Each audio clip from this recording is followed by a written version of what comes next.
मिठाई एक ऐसी चीज़ जो हर किसी को पसंद होती है, पर कभी सोचा है कि अगर एक मिठाई की दुकान पर कुछ ऐसा हो जो आपकी रूह कांप दे।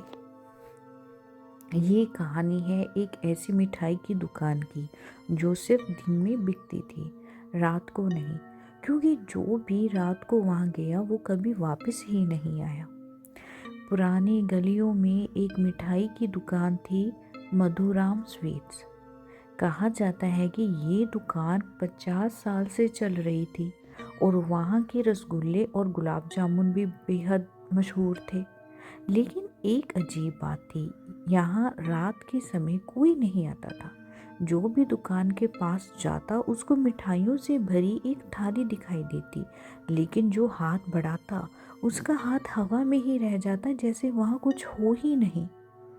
कुछ लोगों का कहना था कि रात के 12 बजे एक औरत की आवाज़ आती थी जो कह रही होती थी, रसगुल्ले गरम है, खीर मिठाई है, आओ एक मिठाई चखो। जो भी इस आवाज़ के पीछे जाता वो अगले दिन या तो पागल मिलता या फिर हमेशा के लिए लापता हो जाता। एक दिन एक यूट्यूबर जो हॉरर कहानियाँ बनाता था, उसने सोचा कि वो वहाँ जाके एक व्लॉग बनाएगा। कैमरा लेकर वो दुकान के अंदर गया। उसने देखा कि शीशे के पीछे मिठाइयाँ रखी थी, लेकिन हवा में एक अजीब सी सुगंध थी, जैसे सड़ी हुई चीज़ों की।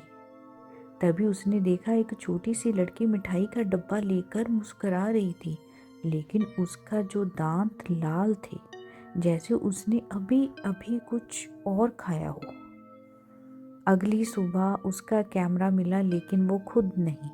उसकी लास्ट रिकॉर्डिंग में एक आवाज़ सुनाई देती है, मिठाई गरम है, एक और मेहमान अब आ चुका है।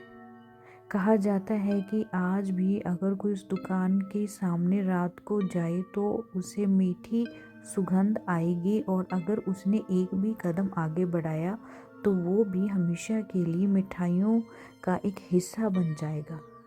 क्या आप रात के 12 बजे किसी पुरानी मिठाई की दुकान के सामने रुकने की हिम्मत कर सकते हैं?